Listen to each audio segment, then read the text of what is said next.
আমরা যত জায়গায় কোরআনের কথা বলতে যাই, অনেকে বলে হুজুর সাবধানে আলোচনা করবেন, ভুলে যাবেন না এলাকা কার। ওদের কথার সাইজ শুনে মনে হয় এলাকা ওদের বাবার। কথা বলেন না কেন? আমি করব ওয়াজ, আপনারা দেবেন আওয়াজ, জবাব দিবেন ঠিক ঠিক, আলোচনা হবে কমপ্লিট। শ্রোতাদের স্পিরিটে বারে বক্তার হিট, আলোচনা হবে জায়গা মতো ফিট। একটু আওয়াজ দিয়ে সহযোগিতা করবেন, পারবেন তো ইনশাআল্লাহ? হ্যাঁ, অনেক জায়গায় গেলে বলে হুজুর ওয়াজ যা করবেন করবেন, খবরদার রাজনীতির কোনো আলোচনা করবেন। আপনারাই বলেন তো আমার বাড়ি কোন জেলা? গরিব এলাকায় বাড়ি, দেখে আমার জেলার নামটা নিতেও কষ্ট হচ্ছে। একটু জোরে বলেন আমার বাড়ি কোথায়? গাইবান্ধা। আমার বাড়ি গাইবান্ধা, আমরা খাটি আল্লাহর বান্দা, নাই মনে খারাপ ধান্দা, জোরে কোন সুবহানাল্লাহ। আমি গাইবান্ধা থেকে বগুড়াতে এসেছি শুধুমাত্র কোরআনের কথা বলার আশায়, এছাড়া আমার আর অন্য কোনো উদ্দেশ্য নাই। কথা বলে ঠিক কিনা? আর গাইবান্ধা থেকে বগুড়া ধনুটে রাজনীতি করে আমার কোনো লাভ আছে?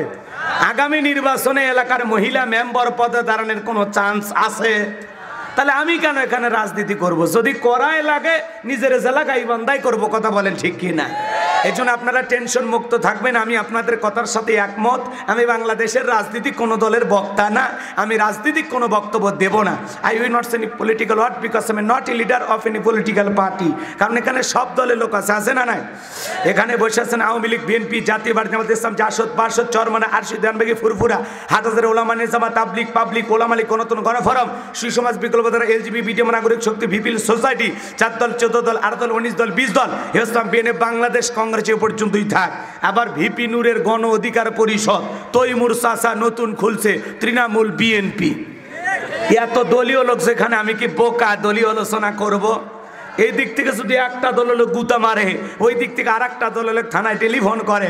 আমি হুজুরের অবস্থা ভালো না খারাপ? অতএব আজকের মাহফিলে বাংলাদেশের রাজনীতি নিয়ে কোন আলোচনা করা হবে? বলেন, বাংলাদেশের রাজনীতি নিয়ে কোন আলোচনা করা হবে না। তবে হ্যাঁ, আমি যদি কোনো রাজনৈতিক বক্তব্য দেই, এই পৃথিবীর শ্রেষ্ঠ রাজনীতিবিদ, শ্রেষ্ঠ রাষ্ট্রনায়ক, শ্রেষ্ঠ রাষ্ট্রপতি, শ্রেষ্ঠ সেনাপতি, শ্রেষ্ঠ বৈজ্ঞানিক, শ্রেষ্ঠ দার্শনিক, শ্রেষ্ঠ বাবা, শ্রেষ্ঠ নানাব, শ্রেষ্ঠ আদর্শ, শ্রেষ্ঠ মহামানব, রহমাতুল আলামিনের মদিনার আদর্শের রাজনীতিরই কথা বলবো। আমি যদি কোনো রাজনৈতিক বক্তব্য দেই, খলিফাতুল মুসলিমিন আমিরুল মুমিনিন হযরত ওমর ফারুকের আদর্শের রাজনীতির কথা বলবো। সেই ওমর ফারুক আল্লাহর জমিনে আল্লাহর আইনকে প্রতিষ্ঠিত করতে গিয়ে নিজের কলিজার টুকরা ছেলেকে পর্যন্ত ছাড় দেয় নাই। কথা বলে ঠিক কিনা? সেই মদিনাওয়ালার আদর্শের রাজনীতির কথা শোনার পর আপনার যেন আবার চুলকানি আরম্ভ না হয়। কারণ কোরআন হাদিসের হক কথা সবার পেটে হজম হয়। আপনারাই বলেন তো, সুদ করে সামনে যদি সুদের বিষয় নিয়ে আলোচনা করা হয়, ও কি বগুড়ার এসে হোটেল থেকে মিষ্টি নিয়ে এসে বলবে হুজুর হ্যাঁ করেন একটু মিষ্টি খান? নাকি বলবে এই হুজুর এসে সুদের ওয়াজ কইরা আমার সুদের ব্যবসায় লাল বাতি জ্বালাইছে? কথা বলেন ঠিক কিনা? যারা ঘুষ খায়, দুর্নীতি করে, হারাম খায় ভুড়ি বানাইছে 26 মাসের গর্ভবতী, ওদের সামনে ঘুষের আলোচনা করলে খুশি না বেজা? যারা বেনামাজি নামাজ পড়ে আসার খাইয়া পইরাও আল্লাহ সিজদা দেয় না, ওদের সামনে নামাজের ওয়াজ করলে খুশি না বেজা? যে সমস্ত মা বোনেরা বোরকা পরে না, পর্দা করে না, বুকে ওড়না পর্যন্ত নেয় না, জিন্সের প্যান্ট গেঞ্জি পরে রাস্তা দিয়ে হাইটে যায়, পিছন দিক দিয়ে তাকালে মনে দুটো সুপারি গাছ দাঁড়িয়ে আছে, এরকম বেহায়া বেপরদা নারীর সামনে পর্দার আলোচনা করলে খুশি না বেজা? এক কথায় ওয়াজ যদি কারো বিপক্ষে চলে যায়, কিয়ামত পর্যন্ত সে বক্তার উপরে খুশি হবে না। কথা বলে ঠিক কিনা? এই জন্য পরিষ্কার ভাবে একটি কথা বলে দিতে চাই, আজকের আলোচনার সভাপতি স্যারের মতো হবে না, প্রধান অতিথির মতো হবে না, মাহফিল কমিটির মতো হবে না, বক্তার মতো হবে না, শ্রোতাদের মতো হবে না। আল্লাহর কোরআন যা বলবে গোলাম রব্বানি তাই বলবে। এতে কে খুশি কে বেজার ওইটা দেখার টাইম নাই। কথা বলেন ঠিক কিনা? যুগে যুগে নবী রাসূলের দাওয়াতি কাজ করেছেন, তাদের দাওয়াতি কাজেও কাফের বেঈমানরা বাধার প্রাচীর তৈরি করে দিয়েছিলেন। এরপরে আল্লাহর পয়গম্বরেরা শত বাধার প্রাচীরকে ভেঙে আল্লাহর জমিনে আল্লাহর পথে মানুষকে দাওয়াত দিয়েছেন। কথা বলা ঠিক কিনা? আপনার আমার প্রিয় নবী কালেমার দাওয়াতি দিকে কোরআনের প্রচার করতে গিয়ে মার খেয়েছেন, রক্ত জড়িয়েছেন। সাহাবা ইকরাম কোরআনকে প্রতিষ্ঠিত করতে গিয়ে, আল্লাহর জমিনে আল্লাহর দ্বীনকে প্রতিষ্ঠিত করতে গিয়ে জীবন দিয়েছেন, রক্ত দিয়েছেন। ও বাংলার মুসলমান, 1971 সালে এদেশের মাটির জন্য, এদেশের স্বাধীনতার জন্য আপনার আমার পূর্বপুরুষেরা যদি রক্ত দিতে পারেন, জীবন দিতে পারেন, প্রয়োজন যদি হয় আল্লাহর জমিনে আল্লাহর দ্বীনকে প্রতিষ্ঠিত করতে গিয়ে, কোরআনের সমাজ কায়েম করতে গিয়ে নবীদের মতো সাহাবা ইকরামদের মতো বুকের তাজা রক্ত দিতে হয়। কারা কারা আল্লাহর জমিনে আল্লাহর দ্বীনকে প্রতিষ্ঠিত করতে গিয়ে বুকের তাজা রক্ত দিতে রাজি, দুই হাত তুলে আল্লাহকে দেখান।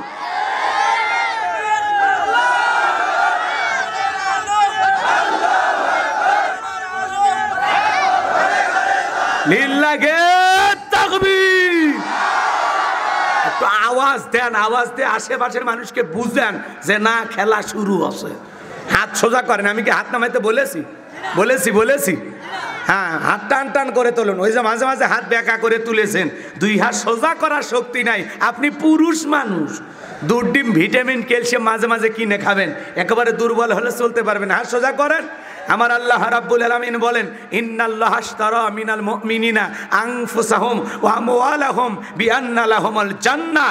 সূরা তাওবার 111 নম্বর আয়াতে আল্লাহ পাক জানায় দিলেন, নিশ্চয়ই মুমিন বান্দাদের জান মাল আমি আল্লাহ ক্রয় করে নিয়েছি, বিনিময়ে দেব জান্নাত। বলুন সুবহানাল্লাহ। তাহলে বলেন তো বাজান, আপনার আমার জীবনের মালিক কে? হে বগুড়ার যুবকেরা, ভালো করে বলো তো, এই জীবনের মালিক কে? তার জন্য প্রাণ ভরে দান করবেন। সোজা ডান হাত পকেটে দেন, আমিও দিচ্ছি। সবাই পকেটে হাত দেন, নিজের পকেটে হাত দেন, অন্য কারো পকেটে হাত দিয়ে পকেট মারি বলে মার খায় না। ছেলেবেলা যারা আছো বাবা, ব্যাগ নিয়ে, রুমাল নিয়ে, চাদর নিয়ে, যার কাছে যা আছে তাই নিয়ে মাঠে নামো, খেলা হবে। ছেলেবেলা আপনাদের মাঝে যাবে, সবাই পকেটে হাত দেন, আমিও দিচ্ছি। দেন সবাই পকেটে হাত দেন, সবাই পকেটে হাত দেন, আমিও দিলাম, আপনারাও দেন। সবাই পকেটে হাত দেন, সবাই পকেটে হাত দেন। 10, 20, 50, 200, 100, 500, 2000, 5000, 10,000, 1 লাখ, 2 লাখ, যে যা পারেন আল্লাহর রাস্তায় পকেটে হাত দিয়ে প্রাণ ভরে দান করেন। ভাই, মাদ্রাসার জন্য 28 শতক জমি কিনা হয়েছে, অনেক টাকা পয়সার দরকার। একটু দিলটা উজাড় করে, অন্তরটা নরম করে, এত সুন্দর একটা দ্বীনি প্রতিষ্ঠান, কি সুন্দর বাচ্চাদের থাকার পরিবেশ, একটু মেহেরবানি করে সবাই একটু সহযোগিতার হাত বাড়াবেন। 10 লাখ টাকার বোঝা আপনাদের দানের বিনিময়ে এই প্রতিষ্ঠানটা এগিয়ে যাবে ইনশাআল্লাহ। আল্লাহ মাদ্রাসা দাওরা হাদিস পর্যন্ত কবুল করুন। সকলে বলুন আমিন। সবাই একটু পকেটে হাত দিয়ে, সবাই একটু এদিক খেয়াল করেন, সবাই পকেটে হাত দিয়ে আল্লাহর রাস্তায় টাকা বের করে দেবেন। খবরদার কেউ যেন আবার বিড়ি ম্যাচ দিন না। 2014 সালে ওয়াজ করতে গেছিলাম রংপুর তারাগঞ্জ, ওই জায়গায় কালেকশন চলতেছিল। একজন ব্যাগের ভিতর দিয়েছে 2 প্যাকেট বিড়ি, দিয়ে লিখে দিয়েছে 1 প্যাকেট মাহফিল কমিটির আর 1 প্যাকেট বক্তার। কত বড় শয়তান চিন্তা করেন, এরকম দুষ্টমি করা যাবে না। সবাই পকেটে হাত দিয়ে আল্লাহর রাস্তায় টাকা বের করে দেন। মহিলা প্যান্ডেলে আছে নাকি? জি, মহিলা প্যান্ডেলে যারা বসে আছেন, আমি জানি আমার বগুড়ার মা বোনদের দিল খুবই নরম, তারা অনেক ভালো। আল্লাহ মা বোনদেরকে বেশি করে দান করা তৌফিক দান করুন। জোরে বলুন আমিন। হ্যাঁ, মহিলা প্যান্ডেলে যারা বসে আছেন মা, আপনারা প্রাণ ভরে দান করবেন। আল্লাহ মা বোনদেরকে বেশি করে দান করা তৌফিক দান করুন। জোরে বলুন আমিন। হ্যাঁ, যাদের মন আয়েশা, ফাতেমা, খাদিজার মতো নরম, তারা অবশ্যই দান করবে। কথা বলেন ঠিক কিনা? সবাই একটু মেহরবানি করে দান করেন। আমি আলোচনায় চলে যাব, 2-1 মিনিট কালেকশন করে আমি আলোচনায় চলে যাব ভাই। হ্যাঁ, নগদে বাকিতে শোনেন, মাদ্রাসার জন্য বড় বড় টাকাওয়ালা মহিলা, জি, বড় বড় টাকাওয়ালা মহিলা স্ট্রং থাকবা। মোবাইলটা পকেটে থো, ফাঁস করে ঘুমের তালা থুয়ে দিবা। আর এদিক তাকাও, আমার দিক তাকাও, চেহারা কি খুবই খারাপ? হ্যাঁ, তাকায় থাকবার, কথা শুনবা, তাহলে কথার মহাব্বত ভিতরে ঢুকবে। আর এদিক ওদিক তাকাবা, কান চুলকাবা, কিছুক্ষণ পর সারাদিন ভাল লাগিচ্ছে না। কথা বোঝেন নাই? আর যে কোনো বক্তৃতা দিলে তার চেহারার দিকে তাকাবেন আর কথা শুনবেন, দেখবেন তার ভিতরে একটা আকর্ষণ তৈরি হবে, কথা মানার আগ্রহ তৈরি হবে, এবং কথাগুলোর উপর আপনি আমল করবেন, এটা নিশ্চিত। যদি আপনি আগ্রহ নিয়ে শোনেন, কানটা খরগোশের মতো খাড়া করেন, একটু এদিক আসেন, যে এদিক খেয়াল করেন। সূরার নাম হামিমা সেজদা। বলেন কি নাম? আরো জোরে বলেন কি নাম? আরো জোরে। জোর হলো না। অনেক মুরব্বী চাচার আছে, জবান খুলতেছেন। হামিমা সেজদা এর বেটা, এই কি কোন দেশের থেকে আছে? আমি দিয়েই শুরু করছি, তখন তো থাকা লাগলো অনেক। আমি অন্য জিনিস, আমি আগে নিজের পকেটে হাত দিই, এরপরে শ্রোতাদের পকেটে হাত দিই, যাতে আল্লাহ বরকত দেয়। কথা কয় না, খালি আমি কবে ভাই আপনারা দেন এই পর্যন্ত না, আমি দিয়ে শুরু করি। যে এদিক খেয়াল করেন, কথা না বাড়ায়, কথা না বাড়ায়, এদিক এদিক আসে। সূরার নাম হামিমা সেজদা। মোট আয়াত কত? 54টি। রুকু আছে 6টি। রুকু আছে কয়টি? 6টি। আর কোরআনুল কারীমের কত নাম্বার সূরা? 41 নাম্বার সূরা। আমরা যে আয়াতে কারিমা তিলাওয়াত করেছি, আয়াতের নাম্বার হলো 30। কত নাম্বার? আয়াতের নাম্বার 30। এই আলোচনা শোনার পর, আমল করার পরে আল্লাহ যেন আমাদের সবাইকে পার করে দেন ফুল সিরাতের ব্রিজ। জোরে কোন আমিন। আরেকবার বলেন আমিন। আরো একবার বলেন আমিন। এই 30 নম্বর আয়াতে কারিমা পাইবেন কোথায়? 24 নম্বর পারার 19 নম্বর পৃষ্ঠার 3 নম্বর লাইনে এই আয়াতে কারিমা রয়েছে। চিৎকার মেরে বলেন একবার আল্লাহু আকবার। এই কোরআন থেকে যদি কথা বলি কোনো সমস্যা আছে? কোরআনের মধ্যে কোনো ভেজাল আছে? কোনো মিথ্যা আছে? কোনো ধোঁকা আছে? থাকবে কি করে? কিতাবটি নাজিল করেছেন কে? সে আল্লাহ রাব্বুল আলামিন বলেন যালিকাল কিতাবু লা রাইবা ফিহি। আল্লাহু আকবার। আমার আল্লাহ বলেন এটি এমন একটি কিতাব যেই কিতাবের মধ্যে কোনো সন্দেহ নাই, কোনো সংশয় নাই, কোনো মিথ্যা নাই, কোনো ধোঁকা নাই। There is no doubt. বলুন আল্লাহু আকবার। হুদাল্লিল মুত্তাকিন, মুত্তাকি বান্দাদের জন্য গাইডলাইন হিসাবে, পথ প্রদর্শক হিসাবে আসমান থেকে কিতাবটি নাজিল করেছেন কে? আরো জোরে বলেন কে? সেই কিতাবের আলোচনা শুনলে লাভ না লস? লাভটাকে আমার আল্লাহ জানায় দিলেন, ওয়াইযা কুরিয়াল কুরআনু ফাসতামিউ লাহু ওয়া আনসিতু লাআল্লাকুম তুরহামুন। সূরা আরাফ আয়াত নাম্বার 204 আমার আল্লাহ রাব্বুল আলামিন জানায় দিলেন, তোমাদের সামনে যখন কোরআন পাঠ করা হয়, কোরআনের আলোচনা করা হয়, চুপ করে কান লাগিয়ে মনোযোগ সহকারে কোরআনের কথাগুলো শ্রবণ করো। যারা চুপচাপ কোরআনুল কারীমের কথাগুলো শ্রবণ করতে পারবে, আমার আল্লাহ রাব্বুল আলামিন আসমান থেকে তাদের উপরে আল্লাহর রহমত বৃষ্টির মতো নাজিল করবেন। বলুন সুবহানাল্লাহ। সেই কোরআনের কথা শুনলে লাভ না ক্ষতি? আমার আল্লাহ বলেন ওয়াযাক্কির ফাইন্নায যিকরা তানফাউল মুমিনিন। সূরা জারিয়ার 55 নম্বর আয়াত আল্লাহ রাব্বুল আলামিন জানা দিলেন, যারা আমার মুমিন বান্দা তাদের সামনে যখন কোরআন ওয়াজ করা হয়, কোরআন থেকে উপদেশ দেওয়া হয়, এই কথাগুলো শোনার পর আমার মুমিন বান্দাদের উপকারে আসবে। বলুন সুবহানাল্লাহ। তাহলে আল্লাহর সেই কোরআন থেকে আমরা আলোচনা শুনবো ইনশাআল্লাহ। কোরআন শুনলে মুসলমানের ঈমান বাড়ে না কমে? মুমিনদের ঈমান বাড়ায় দেবেন কে? ওয়াইযা তুলিয়াত আলাইহিম আয়াতুহু যাদাতুহুম ঈমানা। কোরআন শুনলে মুমিনের ঈমানটা বৃদ্ধি পায়, ঈমানটা বেড়ে যায়। বলুন সুবহানাল্লাহ। আচ্ছা আপনারাই বলেন তো, মাহফিল শোনার পরে আপনাদের অন্তরের ভিতরে একটা আলাদা প্রশান্তি আসে না? ভালো লাগা কাজ করে না? কথা বলেন না কেন? না মাহফিল শুনে বিরক্ত লাগে? যদি বিরক্ত লাগে, খারাপ লাগে, তাহলে বুঝবেন অন্তরে ভেজাল আছে।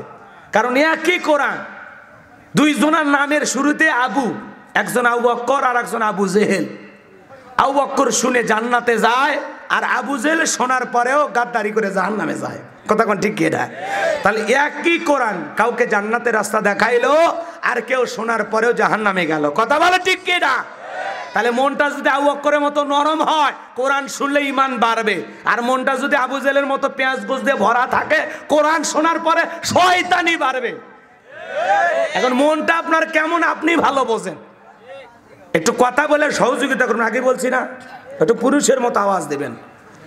হয়তো বা 1.5-2 ঘন্টা ওয়াজ করতে কতই নাই, 50 বার কথা বলা লাগবে। তো 50 বার কোরআনের পক্ষে একটু সাপোর্ট দেবেন না? মিছিল তো ঠিকই করেন, সামনে যাচ্ছি, গেলে বুঝাবো ইনশাল্লাহ। আর কোনো কথা নাই, ভূমিকা নাই। এইবার ডাইরেক্ট আলোচনা, একটু জবান ছেড়ে সবাই আমার সাথে তিলাওয়াত করুন। আউযু বিল্লাহি মিনাশ শাইতানির রাজিম। বিসমিল্লাহির রাহমানির রহিম। বিতাড়িত মুরদাদ শয়তানের কাছ থেকে আল্লাহ পাকের কাছে আশ্রয় প্রার্থনা চাচ্ছি। পরম করুণাময় সিমদয়ালু আল্লাহ তাআলার নামে শুরু করছি। আমার আল্লাহ রাব্বুল আলামিন বলেন, ইন্নাল্লাযীনা ক্বালু রাব্বুনাল্লাহু সুম্মাস্তাকামু তাতানাজ্জালু আলাইহিমুল মালাইকাতু আল্লা তাখাফু ওয়ালা জানু ওয়া আবশিরু বিল জান্নাতিল্লাতী কুনতুম তুআদুন।